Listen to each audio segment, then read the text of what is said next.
प्रिय विद्यार्थियों नमस्कार। आज हम लोग एनसीईआरटी बुक से क्लास 9th का चैप्टर गति मोशन का क्वेश्चन आंसर देखेंगे। ये फर्स्ट क्वेश्चन है। यहाँ पर कह रहा है कि एक वस्तु के द्वारा कुछ दूरी तय की गई है, क्या इसका विस्थापन शून्य हो सकता है? अगर हाँ तो अपने उत्तर को उदाहरण द्वारा समझाएं। तो इसके लिए तो सबसे पहले हमें पता होना चाहिए कि विस्थापन क्या होता है। तो विस्थापन, जैसा कि हम अपने पिछले वीडियो में बताए हैं कि विस्थापन के लिए दो बिंदु चाहिए, एक प्रारंभिक बिंदु या मूल बिंदु जिसको कह सकते हैं, एक मूल बिंदु और फिर उसके बाद एक अंतिम बिंदु। तो जब मूल बिंदु और अंतिम बिंदु किसी वस्तु के यात्रा करने में जब मूल बिंदु और अंतिम बिंदु एक ही हो जाता है तो उसका विस्थापन क्या होगा? शून्य होगा। अब यहाँ पर क्या, अब कोई वस्तु दूरी तय किया है तो उसका विस्थापन शून्य भी हो सकता है और नहीं भी शून्य हो सकता है।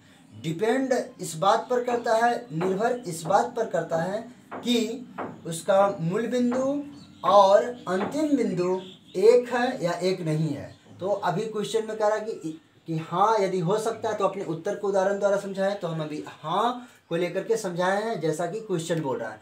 यदि कोई वस्तु कुछ दूरी तय करती है तो इसका विस्थापन शून्य हो सकता है।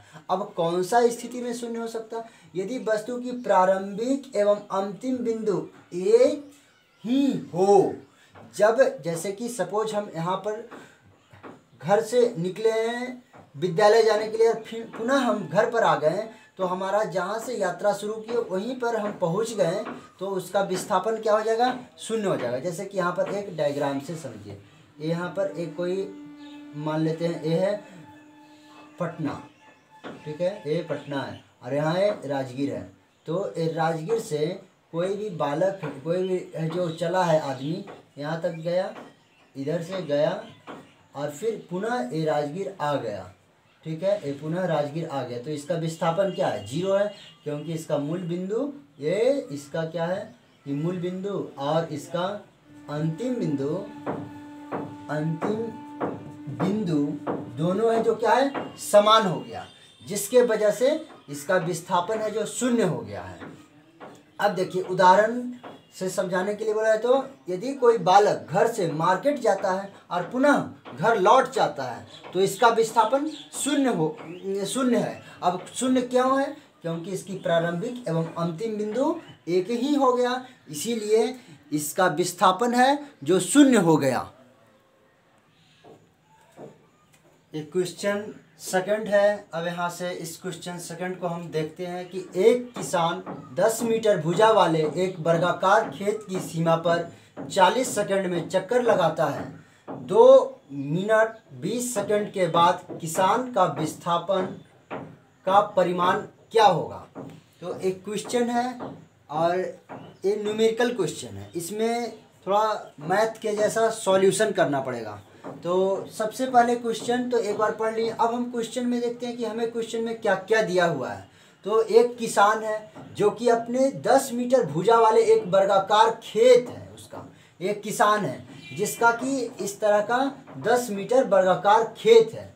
अब देखिए वर्गाकार खेत है यानी कि खेत की आकृति कैसा है? वर्ग के आकार का है।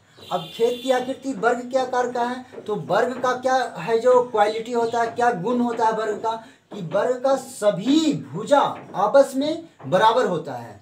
तो यहाँ पर भुजा क्या हो जाएगा? खेत है तो इसका भुजा किस रूप में होगा?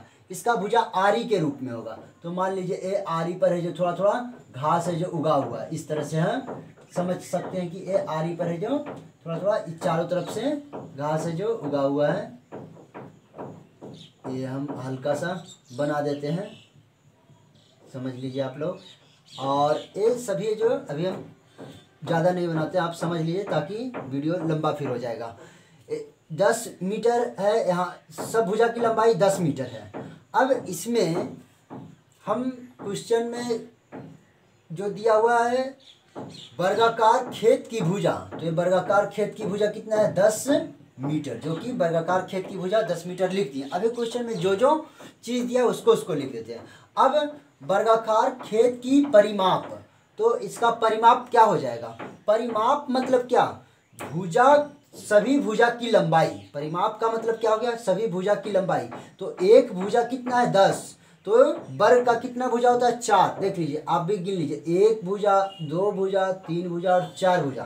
तो एक भुजा की लंबाई लंबाई है 10 मीटर, तो चार भुजा की लंबाई कितना हो जाएगा, 4 गुना 10 मीटर बराबर 40 मीटर।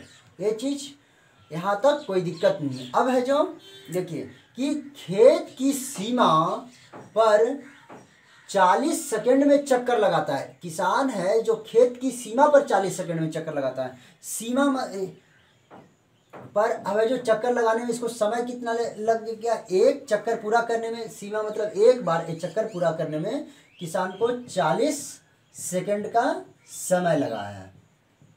कितना सेकंड का समय लगा है, 40 सेकंड का। अब आगे देखते हैं कि यहाँ पर हमें आगे समय दिया हुआ है, कितना समय दिया, 2 मिनट 20 सेकंड के बाद किसान का विस्थापन का परिमाण क्या होगा। तो चलिए जो समय दिया हुआ है हमें यहाँ पर 2 मिनट 20 सेकंड, इस समय है जो दो इकाई में दिया, मिनट और सेकंड में। तो हम है जो अभी इसको एक इकाई में ले आएंगे, यानी कि सेकंड में, क्योंकि यहाँ पर हमें पहला वाला सेकंड में दिया हुआ है, तो इस समय को हम सेकंड में ले आते हैं। यहाँ पर सेकंड में लाएंगे तो क्या हो जाएगा कि 2 मिनट 20 सेकंड को इस तरह से हम लिखेंगे, 2 इंटू एक मिनट को हमको सेकंड में लाना, तो 60 से गुना करते हैं और प्लस यहाँ पर 20 सेकंड लिखते हैं। अब इसको हम क्या करेंगे, 6 दूनी 12 यानी कि 120 प्लस 20 बराबर 140 सेकंड हो गया। यानी कि हमें 140 सेकंड के बाद किसान का विस्थापन क्या होगा जो पूछ रहा है। देखिए तो यहाँ पर हम समझ सकते हैं कि एक 10 मीटर की दूरी तय कर, यहाँ पर 40 मीटर यानी कि एक चक्कर पूरा करता है, यानी सीमा को, यानी कि एक चक्कर को पूरा करने में 40 सेकंड लगा, और एक चक्कर के लिए कितना हो जाएगा, दूरी 40 मीटर, यानी कि हम समझ सकते हैं एक सेकंड में 40 मीटर जा रहा है, सॉरी एक सेकंड में 1 मीटर, क्योंकि 40 सेकंड में 40 मीटर, तो एक सेकंड में 1 मीटर। यानी कि यहाँ पर से हम ऐसे लिख सकते हैं कि एक सेकंड में दूरी, एक सेकंड में दूरी कितना जा रहा है, 1 मीटर। तो हमें है जो कितना यहाँ पर टाइम दिया हुआ है 140 सेकंड, 140 सेकंड में दूरी, 140 सेकंड में कितना दूरी कवर कर लेगा, 140 मीटर। अब देखिए 140 मीटर और हमें एक चक्कर में टोटल कितना है 40 मीटर। तो हम इसको विस्थापन के लिए क्या करते हैं कि 140 को डिवाइड कर देते हैं कितना से, 40 से। अब इससे क्या होगा, 1 मिनट नहीं तो अब एक चक्कर में हमें लग रहा है, एक चक्कर में कितना दूरी 40 मीटर, और हमारे पास टोटल कितना है 140 मीटर। अब देखिए तो एक कितना चक्कर लगा लेगा और उसका विस्थापन, तो ये इसमें 4 को हम 40 प्लस 40 यहाँ पर 3 बार जोड़े तो 120 तक आ गया है यहाँ पर अभी। अब कितना बचा है हमारे पास 20, 140 बराबर हम इतना लिख सकते हैं, 40 एक चक्कर, फिर 40 दो चक्कर, फिर 40 तीन चक्कर यानी कि 120 यहाँ तक हुआ। फिर हमारे पास एक कितना बच गया 20, यानी कि यदि यहाँ से हम दूरी तक, यहाँ से चलना यदि किसान शुरू करेगा तो यहाँ से चलने के बाद क्या हो जाएगा कि एक चक्कर यहाँ पर लगा लिया तो फिर 40, फिर दूसरा चक्कर लगा लिया तो 80, फिर तीसरा चक्कर लगा लिया तो 120, फिर 120 के बाद फिर क्या बचेगा, इसको 20 मीटर और है चलना, तो 20 मीटर के बाद ये फिर कहाँ पर पहुँचेगा, ये यहाँ से फिर यहाँ पर। अब यहाँ से यहाँ तक देखिए, अब यहाँ पर विस्थापन की परिभाषा का यूज आता है। विस्थापन क्या होता है कि इसका ये प्रारंभिक बिंदु हो गया और अंतिम बिंदु यहाँ, तो प्रारंभिक और अंतिम बिंदु के बीच न्यूनतम दूरी को ही विस्थापन कहते हैं। तो यहाँ पर प्रारंभिक बिंदु ए है। अब यहाँ पर ऐसे ऐसे घूम करके नहीं, किसान भी चाहेगा कि यदि खेत में नहीं कुछ है तो ये एक कोना से एक कोना है तो ये तिरछे है जो मार देना चाहेगा, तिरछे है जो चलना चाहेगा। अब तिरछे चलना यानी कि इसको हम बुक का लैंग्वेज में बोले तो ये वर्ग का क्या हो गया, विकर्ण। अब वर्ग का विकर्ण हमें बस इसी को ज्ञात करना है, क्योंकि विस्थापन ए सी ही हो जाएगा। अब आइए यहाँ पर देखते हैं कि विस्थापन में यहाँ पर क्या हो जाएगा। यहाँ पर अभी हम लिखते हैं कि विस्थापन बराबर यहाँ पर हो जाएगा विकर्ण। विकर्ण के लिए यहाँ पर क्या लिखेंगे कि ए स्क्वायर, इसका विकर्ण का उधर हम फार्मूला बता देंगे, होता है ए स्क्वायर। यहाँ पर लिख देते हैं विकर्ण का फार्मूला ए स्क्वायर प्लस ए स्क्वायर। ए क्या है, वर्ग की भुजा। ए क्या हुआ, वर्ग की भुजा। तो ए हो गया विस्थापन का है जो, सॉरी विस्थापन नहीं, वर्ग का विकर्ण का है जो फार्मूला, विकर्ण का फार्मूला। अब देखिए यही हम विकर्ण के फार्मूला पर विस्थापन है जो निकालेंगे। वर्ग का भुजा पहले ए यानी भुजा कितना दिया, 10 है। तो ये 10 का स्क्वायर प्लस 10 का स्क्वायर।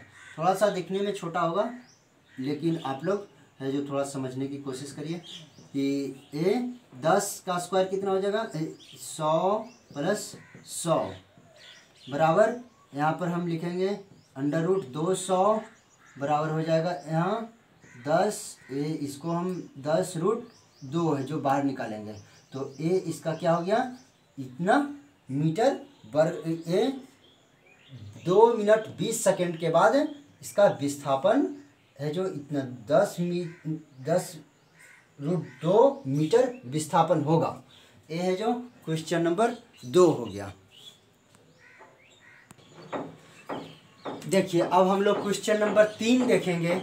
इसमें क्वेश्चन कर रहा है कि विस्थापन के लिए निम्न में से कौन सा सही है। तो पहला नंबर में बोल रहा है 3 का ए में कि यह शून्य नहीं हो सकता। शून्य विस्थापन बिल्कुल शून्य हो सकता। आइए देखते हैं कैसे। यहाँ पर सपोज ए कोई रास्ता है, इस पर ए पॉइंट है, यहाँ पर ए बी पॉइंट है। तो इसका प्रारंभिक बिंदु यहाँ से चला है कोई आदमी और फिर वापस है जो यहाँ पर ही आ गया है इसके प्रारंभिक बिंदु पर ही, तो इसका विस्थापन क्या हो जाएगा, शून्य हो जाएगा। यदि आपको विस्थापन के लिए क्या बताएं, यदि मूल बिंदु और अंतिम बिंदु एक ही हो जाएगा तो उस स्थिति में विस्थापन शून्य हो सकता है, लेकिन यहाँ पर बोल रहा है नहीं हो सकता है। तो ए भी है जो सही स्टेटमेंट नहीं है।